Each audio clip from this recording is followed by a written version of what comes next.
Hello दोस्तों, आप सभी का एक और वीडियो में स्वागत है। दोस्तों, आज हम इस वीडियो में किलोग्राम का हिसाब लगाना सीखेंगे। दोस्तों, सवाल हमारा इस तरह से है कि 1 किलो का दाम 60 रुपए हैं, तो 50 ग्राम, 100 ग्राम, 150 ग्राम, 200 ग्राम या फिर 500 ग्राम, 750 ग्राम, चाहे जितना भी ग्राम सामान लेना हो, उसका दाम कितना होगा, उसको मैं आपको यहाँ पर मोबाइल का जो कैलकुलेटर होता है, उसमें करके दिखाने वाला हूँ। दोस्तों, अगर हम कहीं पर मार्केट में गए हैं या फिर दुकान पर गए हैं, कोई सामान लेना हो, हमें 1 केजी का रेट पता चल गया, जैसे कि अगर हमें सेब लेना हो, फल लेना है, ठीक है? या फिर सब्जी ही लेना हो या फिर कोई और ऐसा सामान है जो कि हमें लेना है। हमें 1 किलो का रेट तो पता चल गया है कि 60 रुपये, 80 रुपये या फिर 200 रुपये या फिर 500 रुपये या फिर 300 रुपये हैं। तो अगर हमें सिर्फ़ 250 ग्राम लेना हो, ठीक है? या फिर 100 ग्राम या 150 ग्राम लेना हो या फिर 750 ग्राम लेना हो, तो उसका दाम हम कैसे निकालेंगे खुद से? दुकानदार तो निकाल कर हमें बता देगा कितना रुपया देना है, लेकिन हम खुद से कैसे निकालेंगे मोबाइल के कैलकुलेटर से, उसी को मैं आपको इस वीडियो में दोस्तों बताने वाला हूँ। तो चलिए बिना देर के वीडियो को शुरू करते हैं और ऐसे सवाल को हल करना हम सीख लेते हैं। तो सबसे पहले दोस्तों, मैं आपको बताऊँगा कैसे ऐसे सवाल को हल किया जाता है। आपको 1 केजी का रेट पता होना चाहिए कि कितना है। तो यहाँ पर हमें 1 केजी का रेट पता है, कितना है? 60 रुपए हैं, ठीक है? हमें बताना कितने का है? 50 ग्राम, 100 ग्राम, 150 ग्राम, 250 ग्राम, ठीक है? अब आपको करना क्या है, अपना मोबाइल कैलकुलेटर खोल लीजिए, उसके बाद इसमें लिखिए 60, जो रेट है वो लिख लीजिए, फिर लगाएँगे घोड़े का निशान। इतना आपको काम करना है। उसके बाद देखिए दोस्तों, 50 ग्राम का मान लेते हैं, आपको दाम बताना है, ठीक है? तो क्या करेंगे, दशमलव लगाएँगे और 0 लगाकर 50 लिखेंगे, इस तरीके से, ठीक है? 50 ग्राम के लिए लगाएँगे दशमलव लगाकर 0 लिखेंगे, फिर 50 लिखेंगे, ठीक है? तो कितना आ गया? 3, यानी कि 50 ग्राम का दाम कितना हो जाएगा? 3 रुपया हो जाएगा, ठीक है?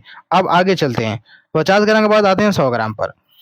1 केजी का रेट 60 रुपए है, तो 100 ग्राम का क्या हो जाएगा? तो लिखेंगे इस तरीके से, 60 गुणे करेंगे, फिर लगाएँगे दशमलव, 100 लिख देंगे, ठीक है? इससे पहले वाले में 50 ग्राम में क्या था कि हम दशमलव लगा के 0 लगाए थे, लेकिन 100 ग्राम वाले में दशमलव लगा के 100 लिखेंगे टोटल।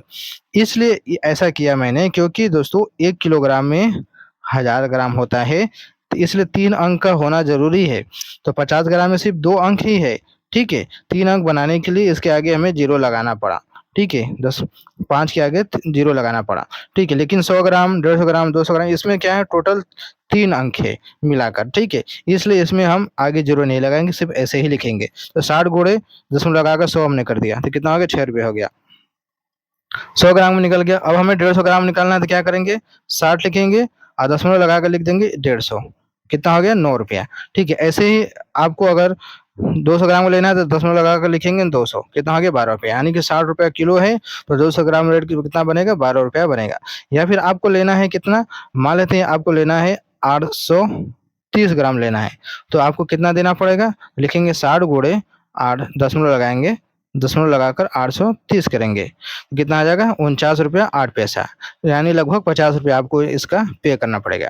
तो ऐसे ही क्या करेंगे दोस्तों, अगर अगर मान लेते हैं 1 केजी का रेट, अगर आपका 1 किलो का सामान का जो रेट है 135 रुपया है, ठीक है? 135 रुपए किलो है, कोई सामान है, ठीक है?